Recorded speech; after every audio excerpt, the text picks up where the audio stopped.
we are willing to guarantee that it will be lower price than what you're buying. The future for all of us. The domestic growth coming down a little bit. Of course, in another interaction in Board of Trade, I had a slip of tongue where I was trying to actually inspire the audience to think beyond the mathematics of 4.5% and 8%. But that slip of tongue has cost me so much that ever since then till today, every time they have to attack me in my opposition, they have nothing else except to give me the scientific terminology on which I proved up. But the fact is, it's all of us who have to decide whether we are willing to look at a 10% growth rate, a 9% or an 8% growth rate, or we are going to keep giving. I remember I had an engagement at Ashoka Hotel with all the industry associations, where the only subject I discussed with a presentation was about trade remedies. I have been pleading, and I say that word with full responsibility and a little bit of sadness. I've been pleading with all of industry. Please tell me, which country is using any trade remedial measure or a non-tariff barrier which impacts your exports to that country, like the steel industry told. Please tell me what is the cause of concern for you when you want to export to any country. The government is willing to stand by you. The government is willing to look at retaliatory action. The government is willing to impose similar TRQs or trade remedial measures. We will learn from the NTPs that others are setting up against your exports. And we may learn a few things what India needs to do. Because after all, in this free world, so-called rules-based free trading environment, we are finding that our exports are not growing, but others are dumping a lot of goods into India. But we are not working unitedly to sort that out. Industry will have to support each other. I may have 100 crore turnover. I may be using a raw material which will barely be 10, 20, 50 lakh rupees. I may land up paying 4 or 5 lakh rupees extra on that raw material. But that may save a large industry in India from dumping if I don't import it, but use a domestic product. Somewhere, all of us will also have to invigorate that nationalist spirit, that we care for India, we care for the future of all the industry in India. And I assure you, ladies and gentlemen, the day we decide that we are not going to get deterred by small issues. Sandeepji mentioned about 3 or 4 issues.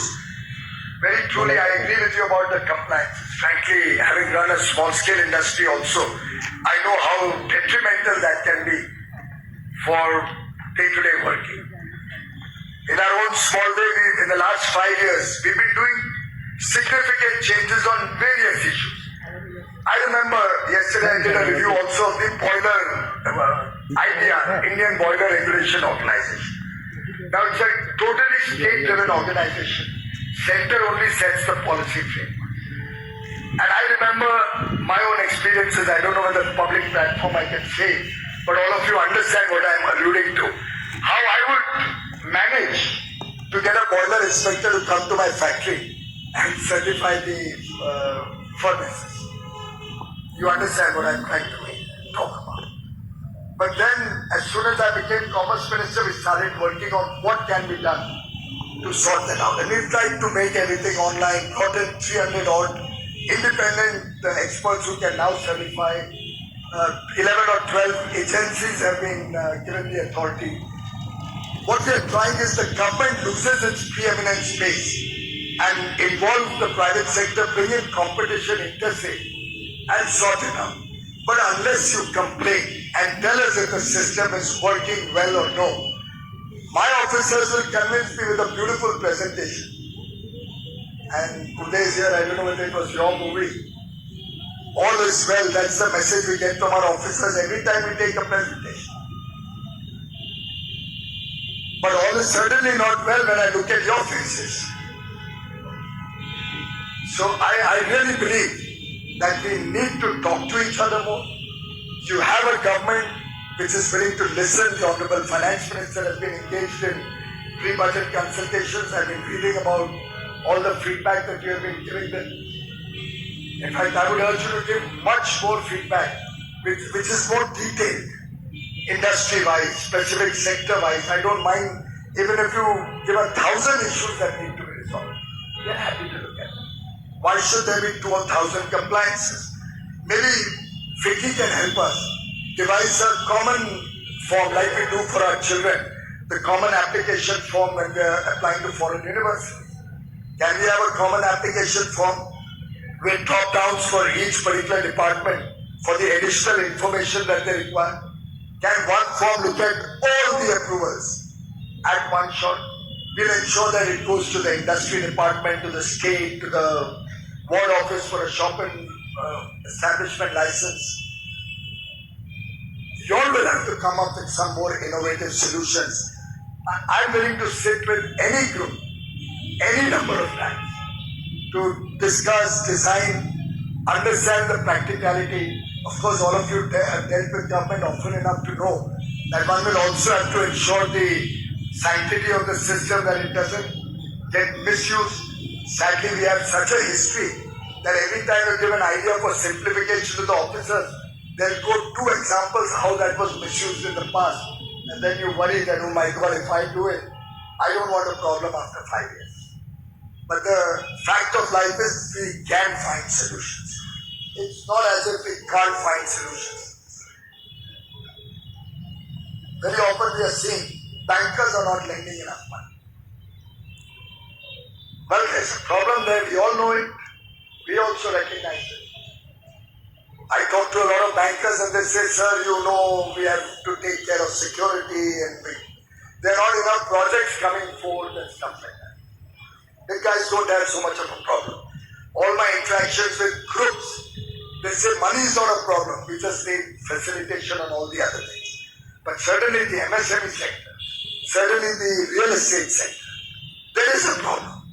We've got to address that. Honorable Finance Minister has been looking at backstopping support to the NBFC sector, supporting the real estate industry, get back on its toes and get back to operations with a dedicated fund for the real estate sector. But very often, I think steel industry can also look at innovative ways. And whenever there's a downturn, I know we used to find solutions to improve our productivity. We used to do some cost rationalization measures. Every downturn is a great opportunity to make your businesses trimmer, better, more profitable in the long run, to prepare yourself for the better times coming on the way. Why can all of us, particularly the large business houses, look at paying all our suppliers in advance or against delivery and push more capital, push more money into the hands of our suppliers? Now an ITC or Airtel or Mr. Modi's company or Singhania's company or Sandeep, your company, you all will not have a problem if you go to borrow. But all your suppliers will. And that will affect your value chains. That will delay your supplies and ultimately it will load a cost to your own purchases. But if you were to say, I'll pay you against delivery, your suppliers can up their production base, your suppliers can be more efficient, their costs will come down. Now, it may seem as if I'm passing on the problem, but as I said, we'll have to work together. Those of us who can support the system to gain traction, and very soon, if that supply does well for 6 or 8 months, banker will be behind him to lend money rather than the other way. And my own sense is that we can find an innovative solution to each one of the problems that we are facing. The auto sector seems to be stressed about a few things, and they've been talking to us also.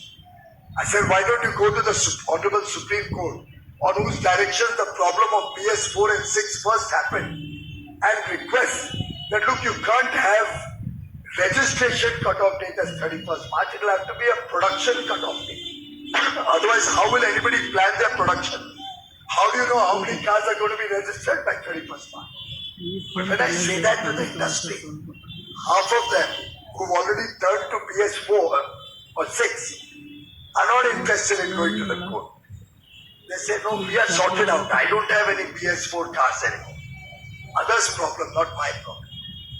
But I think that's a sad reflection on our own businesses. Well, we can compete with each other. But then as an industry, we also need to work with each other for a more organized future. Otherwise, your customers are going to keep waiting. Let's wait for February, March. These guys will come on their knees and they'll sell us cars at a discount because they won't have any use for those PS4 cars after 31st March. And then there was a company which says, we don't have any PS4 cars. I said, then advertise, put full page advertisements. That I have no PS4 card.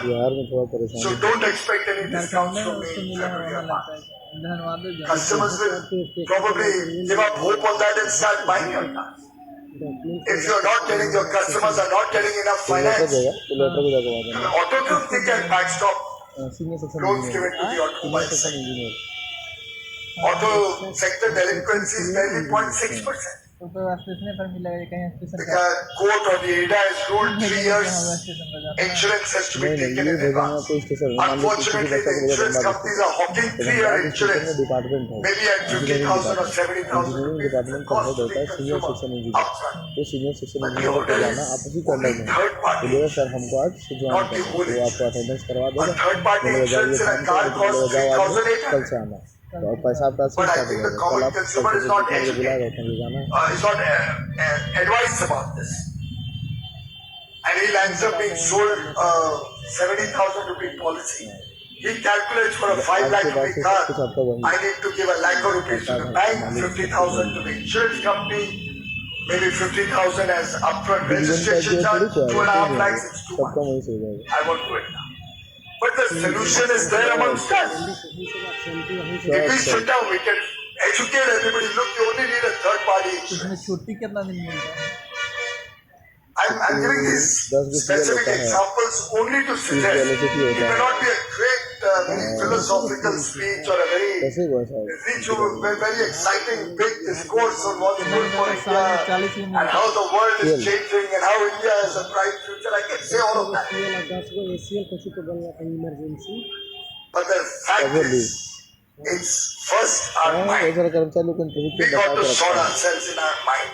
Are we willing to work for a $5 trillion economy? Are we willing to find innovative solutions? Innovation is not only in research. Innovation is in every aspect of our business. It's another matter that research is also an area that we have to really focus on. Brookings report mentioned that India has only 216 researchers per million people compared to some 1,200 in China or 4,000 plus in the United States. What defines the United States today? It's only innovation, it's only research, it's only development. We'll have to look at that possibility. But each one of us will have to be engaged, we'll have to care for the rest of industry. We'll have to go beyond the fact that I may not have a problem, but I should be a concerned participant in the India growth story. And unless all of us get together, we will not be able to change this narrative.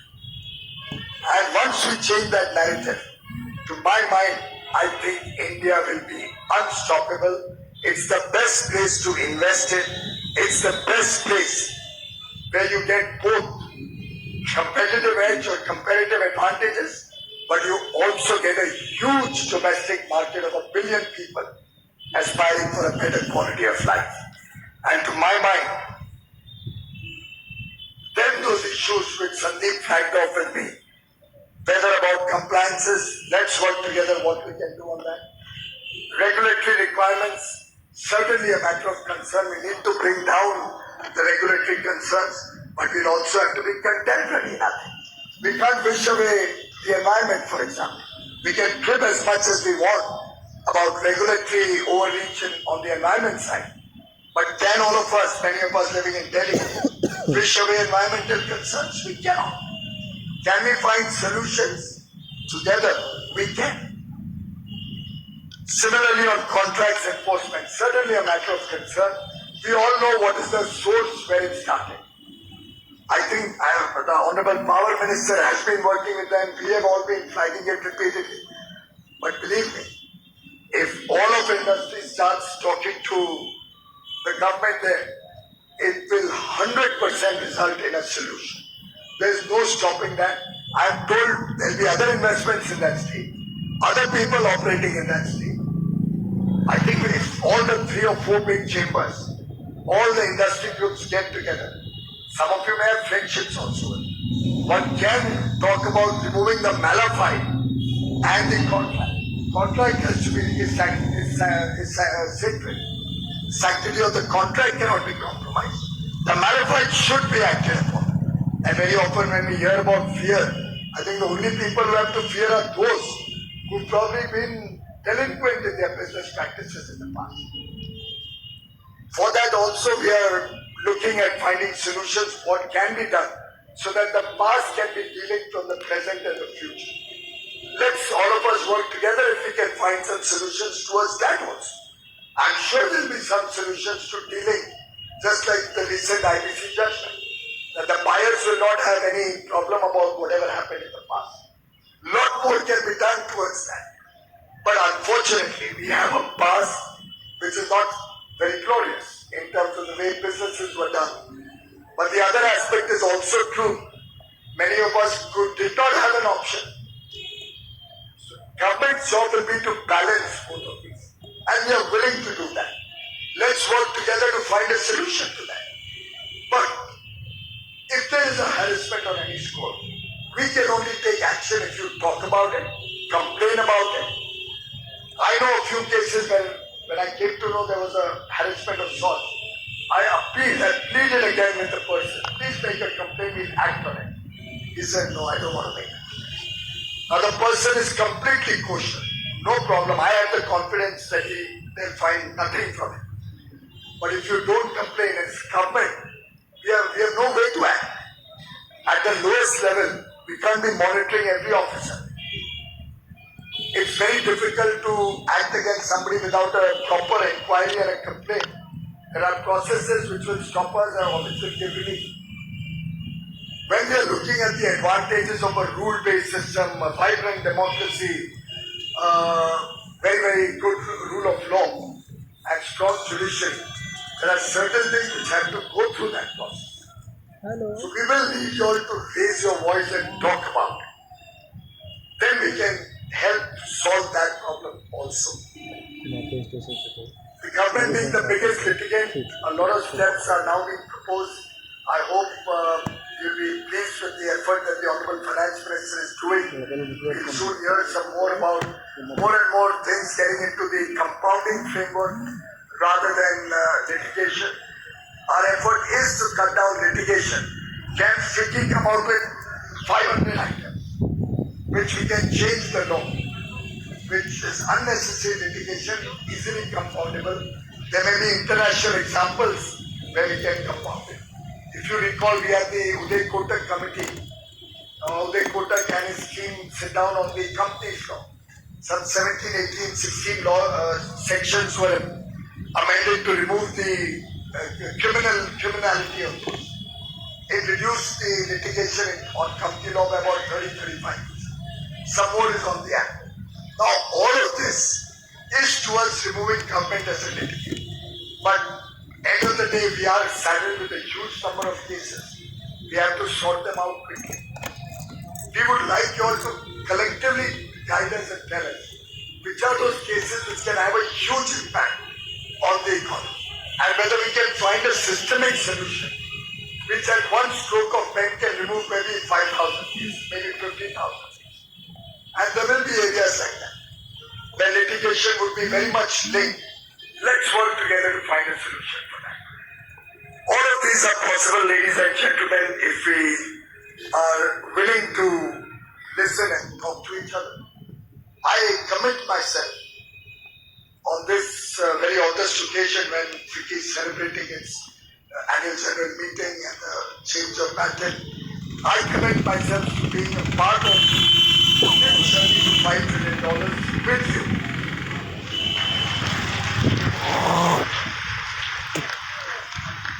And assure you that every every one of the issues that are flagged off will be taken to its logical end.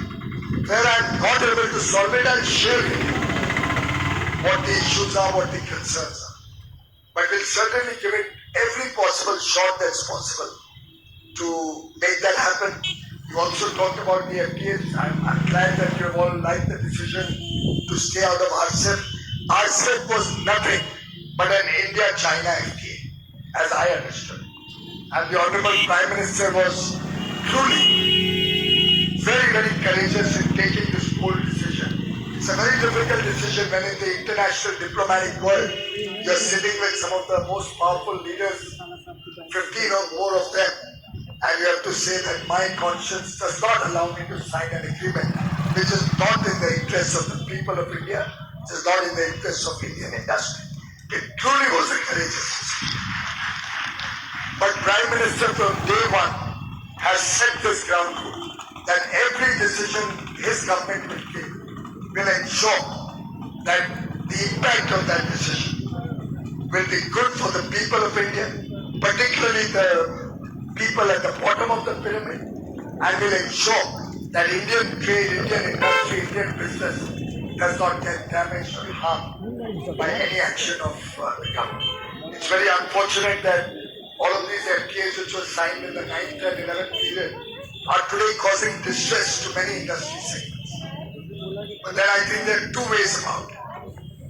These are international agreements, so I have already started the process of getting all the countries to sit down with us and review these FTAs. But that's certainly a more time-consuming affair. Can we all see how we can use these FTAs and improve the utilization of these FTAs for our exports? And if we find roadblocks, then flag it off with us.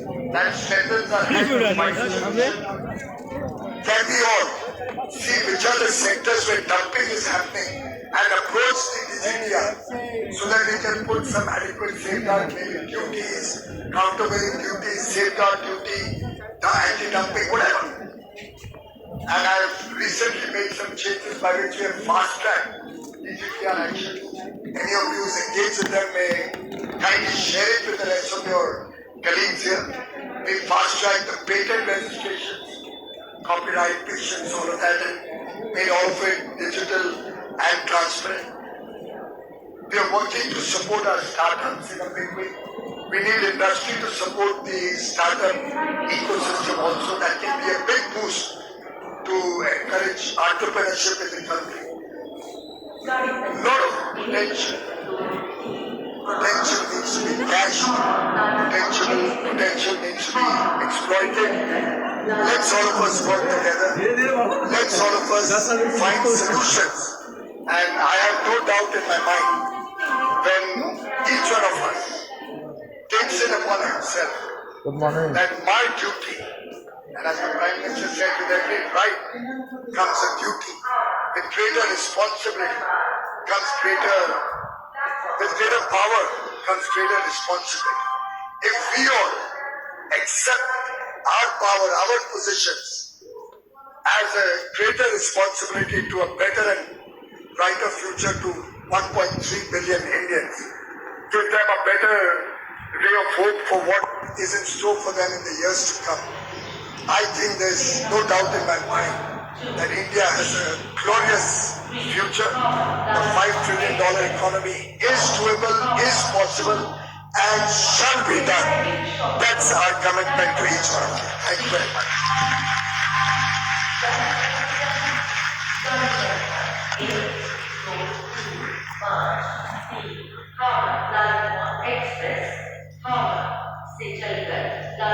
Mr. Minister, at the occasion, 15 of our very senior members have written a book on ease of living.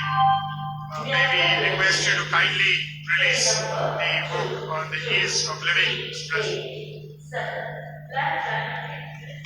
From Howrah to Dhanbad has arrived on platform number 2.